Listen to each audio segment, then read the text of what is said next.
Charles' law describes the relationship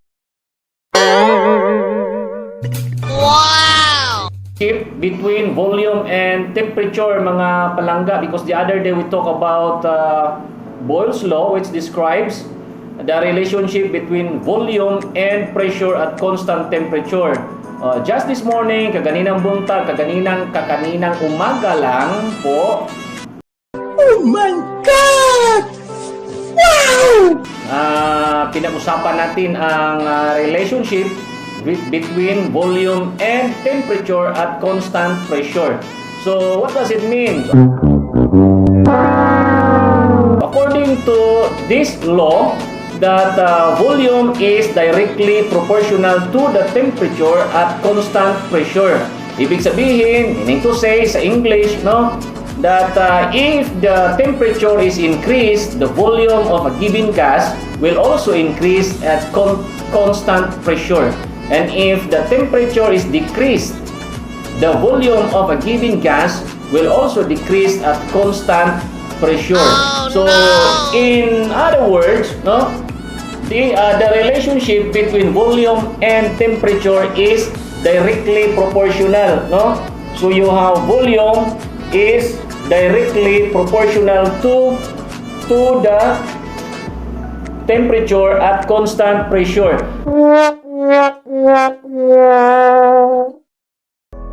So K stands for the constant proportionality, which stands for the pressure. Meaning to say, if you are going to double the temperature, the volume will also double, no? Kung dudublihin mo yung temperatura, ang volume ng gas ay dudubli rin. Kung i-triple mo ang temperatura, ang volume ng gas ay magta-triple din. So generally, if you are going to solve problems involving Charles' law, we're going to use this relationship. You have P1 over T1, or initial volume over initial temperature equals final volume over final temperature.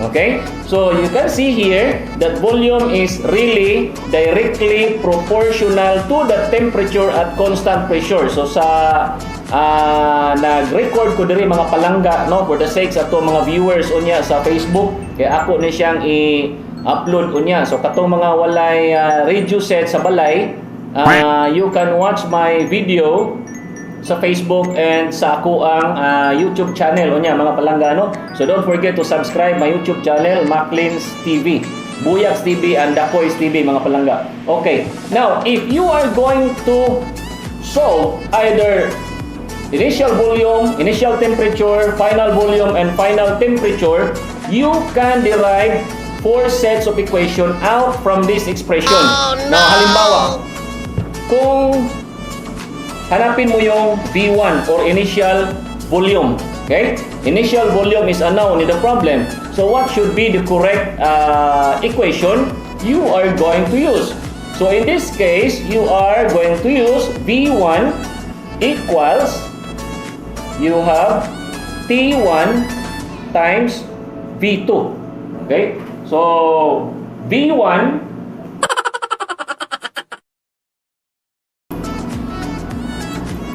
equals T1 times V2 over T2. Yan kapag unknown ang initial volume.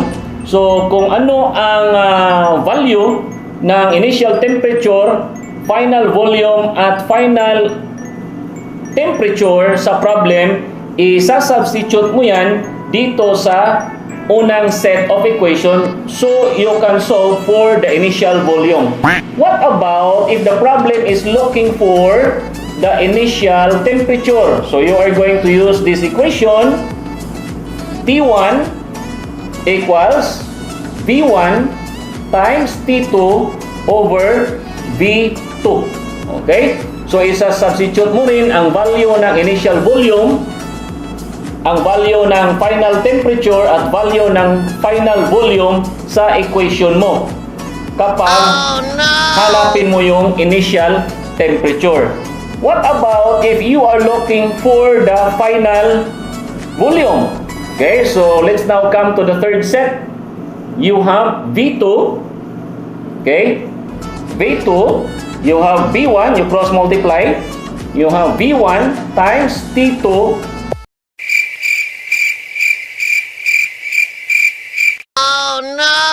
over T1.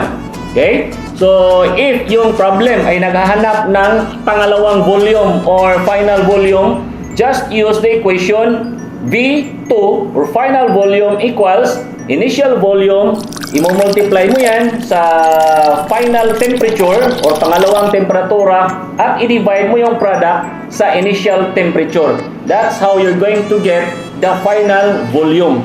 Now, what about if you are looking for the final temperature? Okay? So, from the original expression, you're going to use cross multiply again, V2 times T1 over V1. Okay? Oh, dili kayo klaro kay ang atong presentation diri depende lang ni siya sa clarity sa ako ang cellphone, no? Okay? So again, if you're going to look for the final temperature, you're going to use the equation final volume times initial temperature over initial volume. You are going to have these four sets of equation because depende yan sa problem. There are problems under Charles' law looking for the initial volume, looking for the initial temperature, looking for the final volume, and looking for the final temperature at constant pressure. No? But then, as I said to my students, you are going to develop your reading comprehension first because it's not really easy to identify what are given in the problem.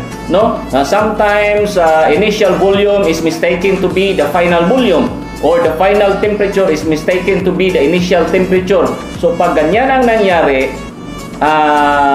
mali na yung outcome ng pag-solve ng problem. Okay? So reading comprehension is a must. Oh yeah. You have to learn how to identify correctly the given facts in the problem so you can use the appropriate equation to solve that problem. Okay? So, as a summary, Charles' law describes the relationship between volume and temperature at constant pressure, which means that if the temperature is increased, the volume of a given gas will also increase. If the temperature is decreased, the volume of a given gas will also decrease at constant pressure. If you're going to double the temperature, of course, the volume will also double. If you're going to decrease the temperature thrice, the volume of a given gas will also decrease thrice. Okay? So, that would be all for tonight. See you again tomorrow, my dear grade 10 for our Brigada Eskwela. This is once again your Makin Lindo.